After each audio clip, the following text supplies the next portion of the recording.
डंके की चोट पे कहता हूँ कि नरेंद्र मोदी ने 2014 के बाद 2024 तक हिंदू मुसलमान किया है। पहले मुसलमान मुसलमान होता था और अब हिंदू मुसलमान हो रहा है। कैसे कि नरेंद्र मोदी ने सारा योजनाओं में सबको फायदा पहुंचा है। नरेंद्र मोदी ने हर विकास की सुविधा में हर मुसलमान और हर हिंदू को सुविधा पहुंचाए। हज पे सब्सिडी मिल रही थी तो हिंदू मुसलमान नहीं हो रहा था। वक्फ बोर्ड बना दिया तो हिंदू मुसलमान नहीं हो रहा था। मदरसों को फंडिंग मिल रही थी तो हिंदू मुसलमान नहीं हो रहा था। पर भारत का प्रधानमंत्री यहाँ खड़े होकर लोकतंत्र के मंदिर में कह देता है सबका साथ सबका विकास, तो हिंदू मुसलमान हो गया। तो हम कहते हैं डंके की चोट पर कल भी होगा, आज भी होगा, परसों भी होगा। और किसी को दिक्कत है तो दिक्कत लेते रहो। ट्रिपल तलाक मुस्लिम महिलाओं के लिए अच्छा था या नहीं था?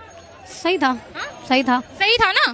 तो अभी आप कैसे कर रही हैं कि नहीं धर्म के? मैं अपने मजहब के हिसाब से कह रही हूँ, गलत नहीं है हमारे मजहब में ट्रिपल तलाक। ट्रिपल तलाक गलत नहीं है? नहीं, ट्रिपल तलाक की केसेस नहीं आई हैं भारत में? नहीं। मैम, जो संविधान है, देश जो चलेगा वो संविधान और कानून के हिसाब से चलेगा ना, किसी मजहब और किसी धर्म के हिसाब से थोड़ी ना चलेगा कि हिंदू के लिए अलग कानून, मुसलमानों के लिए अलग कानून, सिख के लिए अलग कानून। हम सब भाई हैं और इस देश में रहने वाला हर व्यक्ति भारतवासी है, तो अलग कानून की क्या जरूरत है? आप 3 तलाक जो है वो महिलाओं के लिए सबसे बड़ा दुर्भाग्य था कि उनके संग अत्याचार होता था। हिंदू धर्म में भी सती प्रथा, बहुत सारी चीजें थी जिसको कानूनी रूप से खत्म किया और हिंदुओं ने माना, और मुस्लिम महिलाओं ने भी जब 3 तलाक खत्म हुआ तो उसका स्वागत किया। अब मैम कह रही है, देखिए इनका अपना आपस कि इनके धर्म में ऐसा कुछ ट्रिपल तलाक जैसा कुछ था ही नहीं। ये इनका अपना वो है, पर 3 तलाक जब खत्म हो रहा था ये इनको नहीं पता होगा, पर जब कानूनी रूप से खत्म हो रहा था तभी खत्म होगा ना, जब होगा।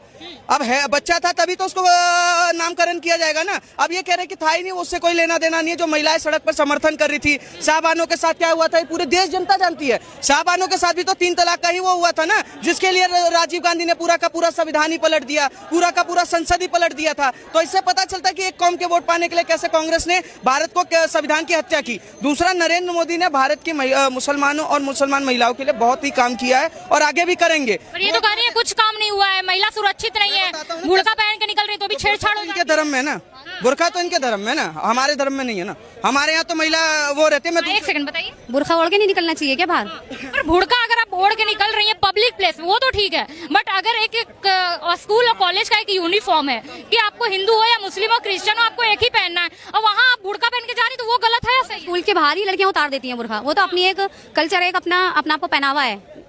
ये स्कूल में जब एक कॉस्ट्यूम आपका ऑलरेडी बना हुआ है, और जरूरी नहीं है कि आप सबको स्कर्टी पहन के जाना है। बहुत सी ऐसे कॉलेज स्कूल है जहाँ पे सलवार पहन के जाए, तो क्या दिक्कत है वहाँ पे? जो वहाँ पे भी बवाल मच जाता है। नहीं, स्कूल के बाहर बुर्का उतार लेती हैं लड़कियां, जहाँ तक मैंने देखा है। नहीं उतारती हैं बहुत जगह, इसी पे तो बवाल हुआ था, तब जाके हिजाब पे इतना चर्चा होना। उनकी गलत बात है ना, स्कूल में तो सब एक बराबर है। स्कूल में तो वहाँ पे गलत थी वो महिला जी, वो तो बाहर ही बुर्का उतार लो आप। जहाँ पे ये नहीं अलाउड नहीं है तो बाहर ही उतार लीजिए। पहनावे और खान पीन पे हम बयान नहीं देंगे, पर यूनिफॉर्म